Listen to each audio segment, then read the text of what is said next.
Dr. Chaitanya Prakash Yogi, Director of the Swami Vivekananda Cultural Center at the Consulate General of India in Durban, Ms.Nthabiseng Mohanela, Mr. Raval Ramkhelawan, Mr. Sipiwe Mchunu, Mr. Kiran Singh, distinguished guests and online viewers, Namaskar and welcome to the 11th melodious episode of Antartaan, the Inner-Tone. I am Gita Harideo, and once again it is an honor and pleasure to be your program director for today's program. Antartaan is a series of interactions between two artists about the experiences of synchronization of their inner tones or internal rhythms. Today in our midst, we have two dynamic and skilled artists, Ms. Nthabiseng Mohanela and Mr. Raval Ramkhelawan, who will be performing for us. Just a little about our distinguished guests before we actually get to listen to them. Ms. Nthabiseng Mohanela, otherwise known by her stage name as Terrio Sapphire Soul, is a 29-year-old multi-skilled artist, musician, activist, and researcher from the mountain kingdom of Lesotho. More than anything, she prides herself in her ability to use music and art as a healing and educating medium in her community, country, and globally. Nthabiseng is also an entrepreneur. She has spent the past 3 years as an active MAC member, volunteer, events programmer, and art workshop facilitator, and has recently accepted a new role as a coordinator. In March 2020, Nthabiseng, together with MAC team, designed a program titled Mental Health Corner Podcasts that was after noticing the rising cases of severely compromised mental health among the youth in Lesotho, and that was due to the pandemic. One of her recent involvements is being a radio host to a kids program on a local radio station. This year, Nthabiseng was selected for the Fête de la Musique pre-show, an online show which would showcase her talent around the SADC region in 16 different countries. Mr. Raval Ramkhelawan is a 31-year-old gentleman from KwaZulu-Natal. He is a software quality analyst, and he started his music career at the tender age of 9. After his dad explained to him one day what a piano was, he then took an interest in music and was determined to learn to play the instrument. He was then enrolled in music classes at the Sangeet Vidya Institute under the tutorship of Abhedanand Bijan. At first, he was rather terrible at playing until his dad told to him to learn one song and learn it properly. That song was a bhajan, and ever since he's excelled. He's played the harmonium on local and international stages. He's performed in Mauritius, Singapore, Malaysia, and in India. And after knowing about them now, let's welcome Ms. Nthabiseng Mohanela and Mr. Raval Ramkhelawan as they share with us the experiences of synchronization of their inner tones. So it's up to you, two very distinguished artists. Thank you very much for that beautiful introduction. Yeah, thank you so much. So hi, Nthabiseng, how are you? I'm good. I'm good. How are you? Okay, let's kind of get started. So what is inner tone and internal rhythm to you? Usually for me, like if I'm making a song, I can always tell if I'm making this song out of my physical ability, like my singing ability, or just external influences. But there's a time, sometimes I'm walking on the streets and a song comes to my head and the rhythm comes and it's almost complete. It literally sometimes just feels like a frequency that I just caught at the time. So for me, the inner tone or the inner rhythm resonates very much with that moment when I am receiving a song. Unlike just sitting down and trying to write a song, it it just comes to my mind, or it comes to my head. And then I start singing it in my head until I can write it down, and then, just apply the professionality into it. So I guess for me, that's what it is. So I'm gonna ask you the same question. What is inner tone and internal rhythm for you as a musician? So for me, I think we all born with like an inner tone or internal rhythm. That would be our heartbeat. And our heartbeat, it defines us. It shows us. It shows you when you're scared, it'll beat faster. When you calm, it beats slower. And all of that is basically your body making music. My music teacher also emphasized a lot about embellishment. So embellishment means putting your own touch on something. And if you can, listen to yourself, listen to your heart, and put your own touch on something, that's how you add your flair or add your your defining characteristic basically to a specific song or to some music. Yeah.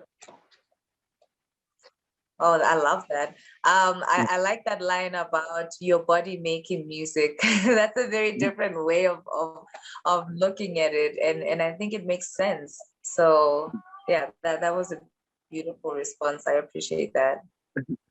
No problem. So do you want to ask the next question? Yes. So how do you get it in your musical practice or performance? Like, how do you get into that space? I think that's the question is, yeah. So when it comes to like practice or performing, it's sort of psychological as well. You have to like psych yourself up before you get on stage. I was lucky though; I didn't ever have to psych myself up, unless it's public speaking, which I can't do. But when it comes to performing on stage, that's absolutely fine for me. When I was a little boy, my mom and dad took me to a concert for one of these folk singers that came from Mauritius, and his name was Sonu Nayan. And in order to win tickets, you had to go on stage and sing. And I was a 6-year-old boy, didn't really understand, what does it mean to be in front of a crowd, like 100,000 people out there. And yeah, I just stood there and I sang, and we ended up winning tickets for the show. So ever since then, I realized, wow, when you're on stage, people are going to look at you and they're going to make their own assumptions and they're going to say stuff. But it's you putting your best effort out there. And when you're practicing, you have to give it your all as well. So it works out both ways. Oh, that's beautiful. Thanks. And to you, yeah, how do you get it in your music practice and performing when you're on stage or out and about? Okay. So as I was saying, for me, I've only been performing for about a year and a half. So for me, it was just it's always a matter of when it comes to performing, my confidence levels have been really low or challenged rather. And for me to give a really good performance, I have to feel like I have practiced long enough. So for me, it's just very important to have that confidence to feel like I practiced. And usually when I get on stage, I allow my intuitive self to kind of take over. So the confidence for me from practicing definitely paves a good space for me on stage to just be comfortable. I used to have really bad stage fright, and I could feel my adrenaline levels just shooting up. And at some point, my ears would just go very blank and I wouldn't hear the key.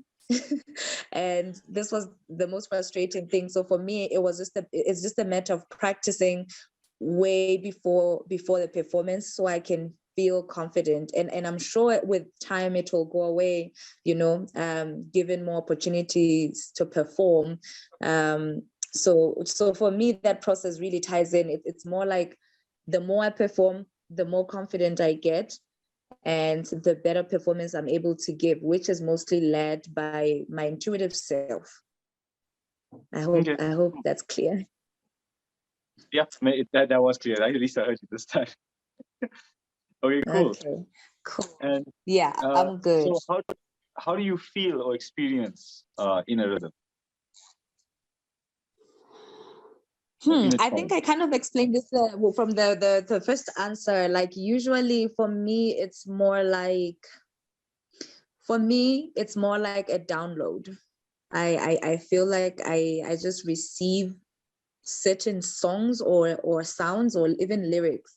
And the way I experience it is I could be washing dishes, I could be walking on the street, I could be in a car on my way to town, and a song just comes, and it comes into my head, and I start, developing it in my head. I start humming it. I start really getting to know the song, and to learn the song, because I feel like the song already exists, it just comes to me. And there are instances where I can sit down and write, that doesn't happen quite often. Usually if I have projects and I have to write a song, then in those cases, I can't really avoid that. But preferably, I think the one that's really, really easy to experience is just allowing the songs to come, and then I take some time to learn the songs, to hum them, and I start writing, and I start, defining the time signature and all of that.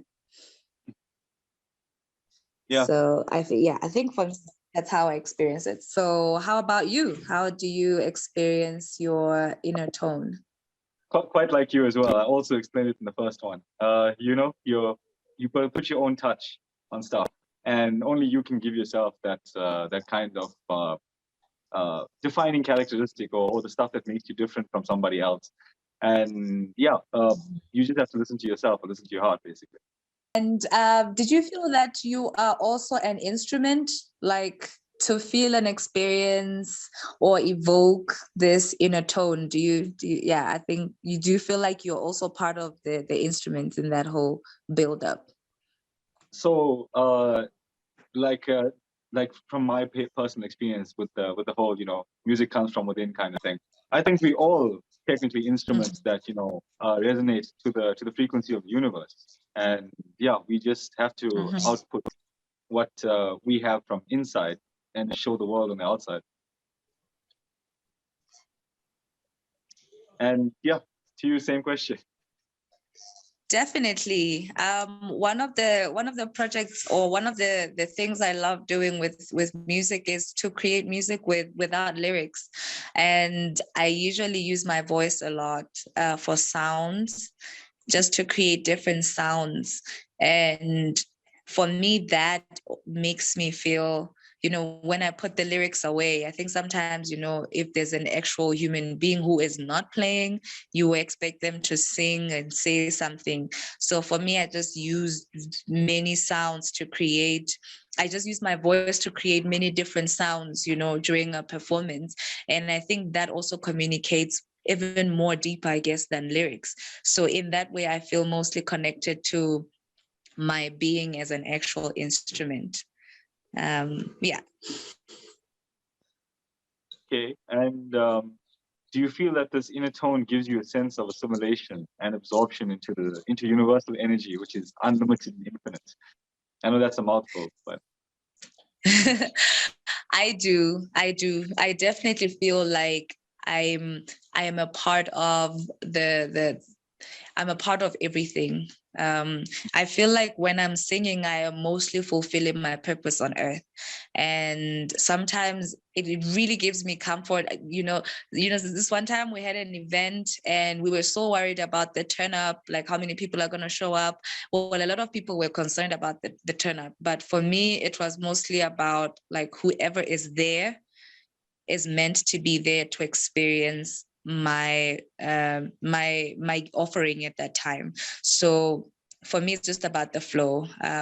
Whoever is there was meant to be there, and was meant to be part of that, was absorbed in that universal energy at that time. So that is special, even if it's two people, that's fine, and if that performance was meant for those two people to go through some healing or some revelation or some enlightenment, then I'm okay with that. So for me, that's how I feel like I'm connected to that universal energy, Yeah, completely get you. Yeah. And how about you? So I'm a firm believer in science, and in science they say we all made of star stuff. So basically, when the sun formed, all the planets had to form, and then because we formed on these planets, we all technically still connected to this big universe. And you have to be, you are your vessel, right? Like you're a spirit you're a spirit driving a skeleton covered in flesh, flying around the rock in the universe. That's a good one. Yeah. So yeah, you have to feel like, you know, you have some greater purpose, and that could be music, that could be science, that could be anything really. As long as you find a way to put what your creativity is out into the world. Yeah, Yeah. I feel that you're connected to the universe in some bigger, greater sort of way. Awesome. Awesome. So did you feel that your performance is not done by you only, or but by something greater or bigger than you is supporting you as power or energy when you are singing or playing an instrument? So I technically had the greatest support ever when I was playing instruments. I have two parents that very, very lovingly supported my brother and I when we were doing music when we were younger. So they were always there through all the temple stuff, through all the performances, all the shows overseas and stuff. So yeah, like I think there's nothing bigger than your parents, because without them you wouldn't exist, right? Yeah. Yeah. Yeah, I feel you. So I yeah, think in my case is it's definitely different. so yeah, with you now, did you feel that you know, are you affected by something bigger when you perform? Do you feel like there's an energy in the universe, like, you know, pushing you or trying to drive you, you know, forward or progressing you forward? Yes, I feel like not even just in my performance, just from when I wake up, even in my sleep, I feel like when I go to sleep, that's the same energy I carry. It's the same understanding that there's definitely something greater and bigger that is assisting me. So more so in my performances, really, because that's where I connect a lot with cosmic energy, or like with the universe. You know, that's where I feel mostly connected with everything. Music allows me to be the child of the universe, you know, not just a Mosotho in a landlocked country inside of South Africa. You know, there's a lot going on in my country right now, which is sometimes can just test a lot of our sanity, if I may say that. So yeah, patience, a lot of patience is required, a lot. And that goes, I like that you mentioned your family, because that goes a lot also with family support. For me, I feel like if I had family support from a very young age, I would definitely, maybe things like confidence, you know, wouldn't be so much of an issue. So this is something that I had to show my family that is important to me. It's something that I kept pushing on my own, even when for me, so I'm a professional architect, and I literally just went for that because that's what was expected. I had to do something more serious with my life. So it was hard to try and live out that dream when everyone thinks you're crazy. Exactly, and everyone also thinks, and everyone kind of wants you to live the American dream, in quotes. You know, they just either, you know, every time when you're in music, you must be famous. And for me, really, I've been in education mostly. You know, I teach kids how to express themselves in music. I do a lot of art therapy through music. So for me, it's more than just being famous, being rich, being on stage. It's really an outlet, you know, it's a way of expressing how we feel inside, and it's a way of connecting with other human beings. So the support definitely came through. It's been a while, but it definitely came through for my family. And my father is one of my biggest supporters. It's literally only been like a year, but it means a lot. I feel like that's what I've been waiting for now. And now that I have that support, I feel like I can do so much more, and I can perform more, and I can work on my confidence in my performances, and yeah, just be able to be more in tune with that energy that is supporting me. Yeah. Yeah. That's brilliant. That's brilliant. Like, I'm glad your dad's actually supporting you now. Like, my mom always says she's my biggest fan. Oh yeah, it means so much, you know. It really, really does. It does a huge thing in a child's life when family is there to support. So I feel very whole right now. I'm not missing anything. So, how do you feel that synchronization of inner tone? Do you feel? Yeah, sorry, man. How do you feel the synchronization of inner tone with the expectations of audience or event organizers? Like, do you feel you give off a vibe with them? I'm very sensitive to vibes. So sometimes I can tell if the organizers, like, I can tell if they expect a certain thing from me. So 2 weeks ago, I was booked to go perform at a birthday party for an older lady, and she's about 10 years older than me. So the audience and everyone that came was her age mates, like 40-year-olds and all of that. And what was expected of me was to offer this enlightening experience. And so through music, and I found it quite challenging because the crowd that was there was not willing to accept. Literally, soon as I went on and I performed, and that was beautiful. I sang, and immediately after that, as we started going deeper into the music, about the healing process, everyone, I could almost feel everyone just went on their phones, and then they just immediately disconnected, and I could feel that these people are not ready to go in. And probably this space is not conducive for the kind of offering that I offer. So for me, I feel like there was no synchronicity at that time between what I'm there to offer and the audience at the time. And sometimes I'm able to persuade, or I'm able to influence change or thought. And sometimes it just doesn't happen, and I'm not sure if if today is just not your day thing, or if I'm yet to work on handling different types of audiences. So I'm not sure if I should just like say, okay, this is not my crowd, or if I should actually take on that challenge and try to be more understandable to them or more accessible to them. I guess as a performer, I'm just caught in between there. So I'd like to know your response to this question. Like, how do you feel synchronization of the inner tone with the expectations of the audience or the organizers?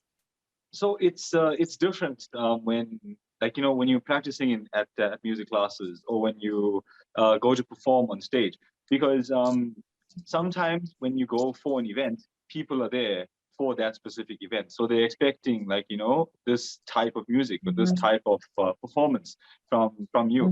And I say the kind of easier places to synchronize would be at religious gatherings, temples, churches, because people are there for that intended purpose. If you sing that specific church hymn or that specific temple song, they jive a lot better with that. But like you said, you always remember the bad, and I do remember the one bad time. We did go to do a service for an unnamed client, and we had played 2 hours worth of service. My brother, an uncle, my cousin, myself, and my dad was on the sound, and in total they had given us 100 rand for 2 hours worth of service, which was like basically 20 rand per person. So that's the time we're like, maybe I didn't think I did a bad job, but like your crowd liked it. I don't know if you guys liked it. Like, it was, yeah. So you remember I hear that you. one. Yeah. Yeah, no, I hear you. I think that's a good one. Do you feel a conflict between your inner tone and your outer expectations from performing or presenting at any time? Yeah, I sometimes I do feel like that, but also I feel like sometimes it's mainly because I think I project. just from fear or from anxiety or from stage fright. And this is when I started performing. I would read people's faces, and I would sometimes feel like they are not enjoying it. And then when I get off stage, they are just just raving about how good the performance was and how they felt good, and how they connected with my music. And I just realized that what I was seeing was completely different from what they were receiving. Exactly. And so I started to treat myself like I'm also part of the audience. And I told myself that I deserve to enjoy my performances, because sometimes I think I just overthink it, and I try to be I try to be too professional. I try to perfection. I just want to get the performance right, and I just sometimes lose that spirit that people are here for. And so recently, for the past few performances, I've really been working on relaxing and enjoying the performance and just being part of the audience, treating myself with that same care that I have for the people that, are there to receive. So yeah, that's my experience. And how about you? So yeah, I think when it comes to like performing or like being on stage, I'm not like I don't really have that much of a difference between what I feel on the inside, what I'm trying to show on the outside. However, I do feel with presenting, public speaking, like I tend to get nervous. Like I tend to feel that people are judging, or people are like expecting something or wanting a certain bit of information that I can't give them. So in that sense, there's sometimes yes, but generally I don't really have that problem. So I see. So for you, I think it's more like rhythm kind of just like it takes you Yeah, through. it's more like I choose to try and have a very, very thin filter rather than a thick filter, because sometimes it's good to let people know what's on your mind. No one can read minds, so the best thing to do is just tell them what's on yours. Yeah. I hear you. And for me, more like presentations and standing in front of people, public speaking, that's what I'm good at. It's just when it comes to music that I feel like, oh my goodness, I'm gonna forget my key. Yeah, so it's quite different. I've been doing public speaking quite a lot, and I'm very good at that. And I think since it's not attached to any rhythm or feeling like I have to keep time for anything, there's less pressure for me there. So I'm just liking the diversity here. I'll tell you a secret my music teacher taught me. Whenever I used to press the wrong key and I was on stage, he says, "Don't show them that you made a mistake, because no one knows what's happening up here." Oh, that's true. So that's so true. You fake it like you're professional, and then you get properly, yeah. And then I see. I understood. This makes a lot of sense. I'm gonna take that. Thank you. Try it. It helps a lot. Okay, so last question. Yeah. What is your goal or aspiration to achieve internally through your journey of music? Do you want to be world famous?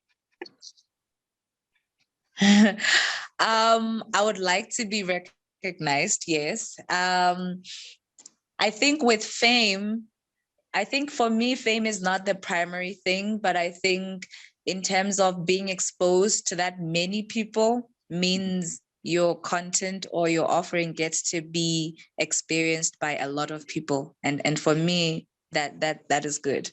For me, what's mostly important is the offering being received. Usually when I download the song or when I receive a song while I'm working or whatever, for me that's a very honest moment. I'm not faking that, I'm not overthinking it, and I want people to experience that when I'm offering it to them. And for me, that's my main goal. I would honestly like my money to, I would like my music to make money for me and to work for me.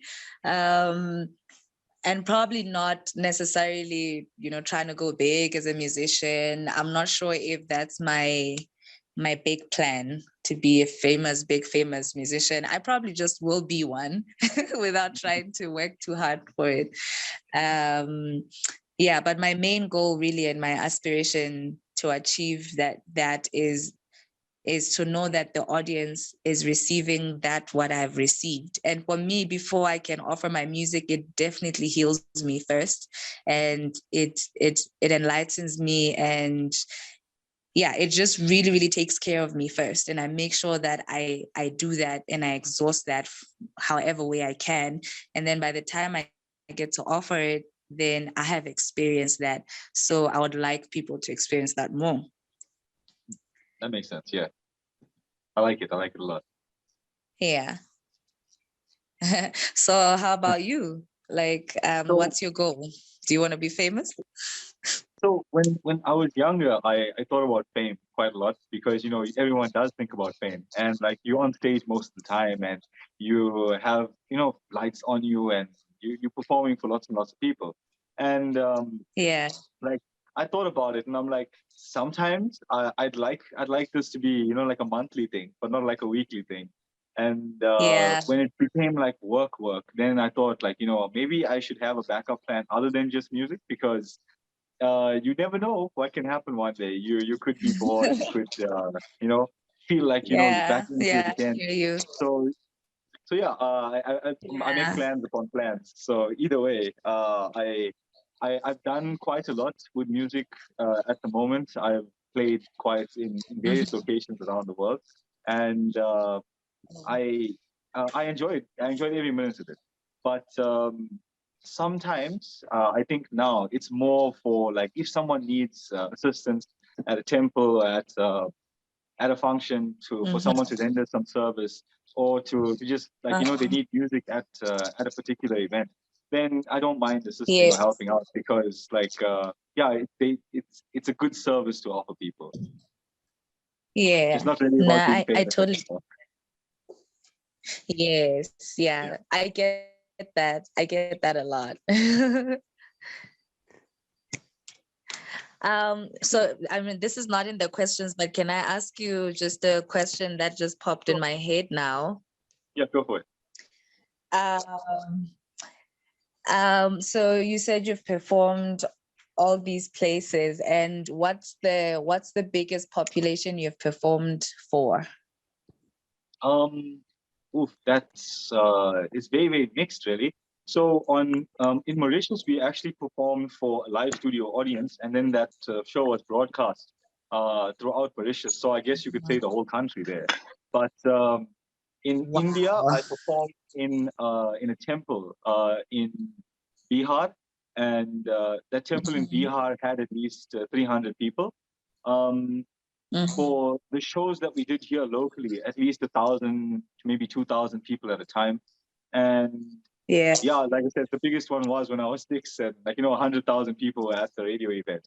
Oh, my bad. I've also performed at the Durban Diwali Festival.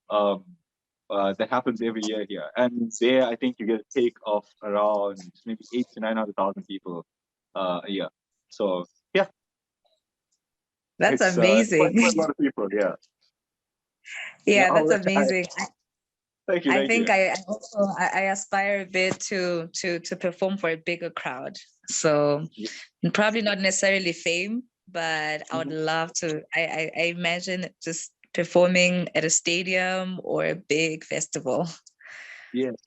That's also a good goal to have. Like, if in the unlikely event that they need someone at a festival, I'll be there. I'll be ready to go. Yeah.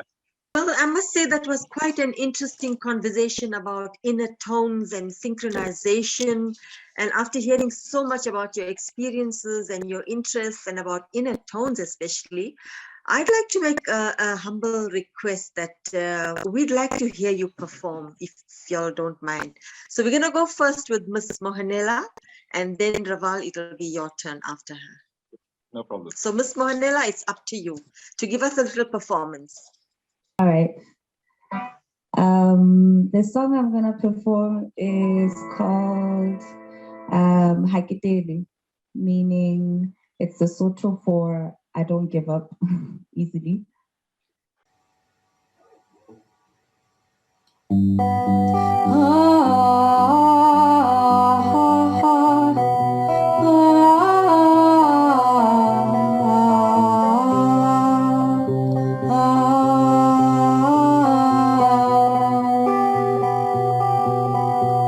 I will watch you live, and I will blow you a kiss. I will be patiently, patiently waiting,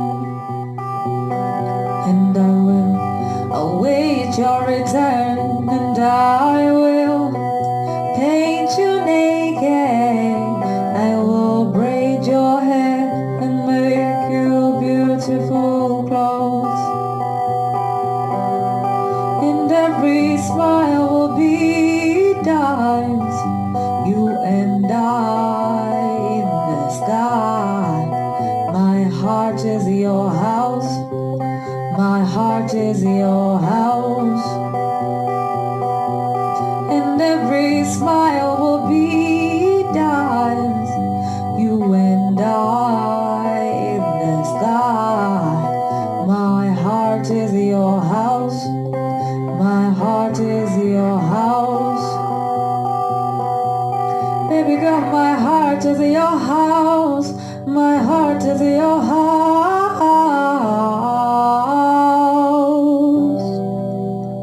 No more hiding inside, hiding inside like a tiny little mouse, like a tiny little mouse.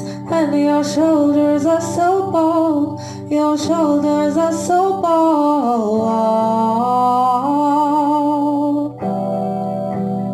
No more hiding inside, hiding inside like a tiny little mouse, like a tiny little mouse. Hey, hey, hey,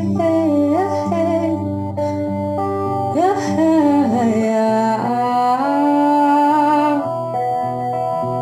No more hiding inside, hiding inside like a tiny little mouse, like a tiny little mouse. Ba-ba-da-ba-ba, ba-ba-da-ba-ba-da-ba-da-ba-ba-da-ba-ba. Ba-da-ba, ba-da-da-ba-ba-ba. I will watch you live, and I will await your return, and I will braid your hair, 'cause I love you so much, and I need you in my life.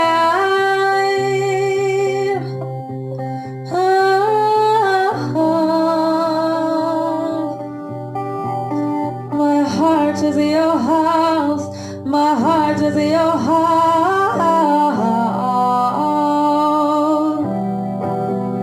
No more hiding inside, hiding inside like a tiny little mouse, like a tiny little mouse. And your shoulders are so broad, shoulders are so broad.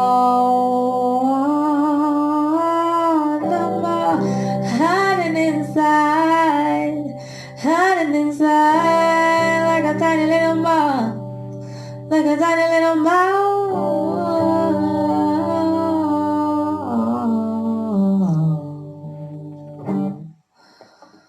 Thank you. That was Tiny Little Mouse. Thank you very much.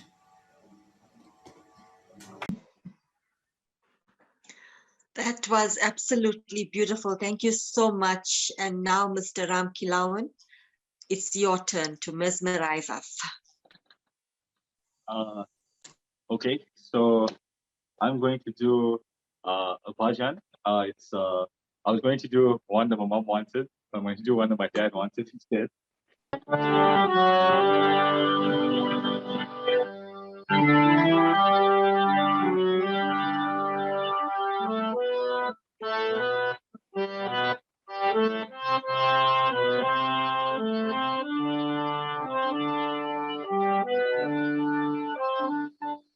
Shiva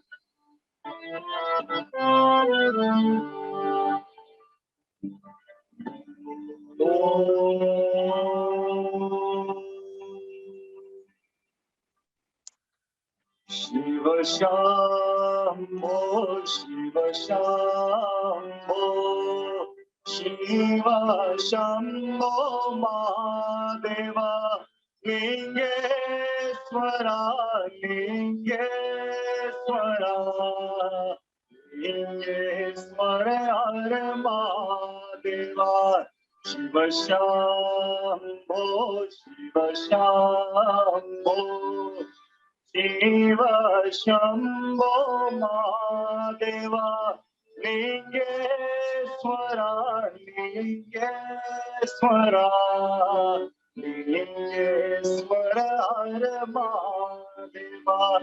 Namah Shivaya, Om Namah Shivaya, Om Namah Shivaya, Om Mahadeva. Gangadhara, Gangadhara, Gangadhara Hare Mahadeva. Namah Shivaya, Om Namah Shivaya, Om Namah Shivaya, Om Mahadeva. Gangadhara, Gangadhara, Gangadhara Hare Mahadeva. Shiva Shambho, Shiva Shambho, Shiva Shambho Mahadeva, Lingeshwara, Lingeshwara, Lingeshwara Hare Mahadeva, Lingeshwara, Lingeshwara, Lingeshwara Hare Mahadeva, Lingeshwara, Lingeshwara, Lingeshwara Hare Mahadeva. Thank you. Well, I must admit it was very, very beautiful. So Ms. Mohanela and Mr. Ramkhelawan, thank you so much for that beautiful, mesmerizing performances. We really enjoyed, and I'm sure the online viewers are going to enjoy it as well. And we've now come to the conclusion of the 11th episode of Antartaan, the Inner-Tone. And I'm now gonna have the pleasure to introduce Mr. Siphiwe Mchunu. He is also from the Swami Vivekananda Cultural Center at the Consulate General of India in Durban, and he is going to render the vote of thanks. Mr. Siphiwe Mchunu. Namaskar. Greetings to all of you, to Melang. On behalf of Swami Vivekananda Cultural Center at the Consulate General of India in Durban, I am honored today to deliver a vote of thanks on the 11th episode of the program Antartaan, meaning the inner tone. Allow me to thank our online guests who took part on today's program. Ms.Nthabiseng Mohanela, musician and the singer. And secondly, allow me to thank Mr. Raval Ramkhelawan, a musician and the singer. You know, the interactions that they had this evening, you know, it was very informative because they were sharing about their journey, you know, so I've learned one or two things, you know, so from their interactions this evening. So to Usisi Nthabiseng Mohanela, thank you very much for taking part on today's program. To Mr. Raval Ramkhelawan, Danyavadse, for taking part on today's program, and also to Ms. Nthabiseng, thank you again for the wonderful performance that you rendered this evening. It was very soulful, you know, soulful. So, and thank you very much for that song. And also to Ravalji, Danyavadse, for singing that particular item. So we like to say On behalf of Swami Vivekananda, thank you to all of you. To Director of the Swami Vivekananda Cultural Center, Dr. Chaitanya Prakash Yogi, Ms. Gita Harideyo, Mr. Kiran Singh, Danyavat, for taking part on today's program. Thank you very much once again for being part of today's program. To all our online participants, we'd like to say thank you for taking part on today's program.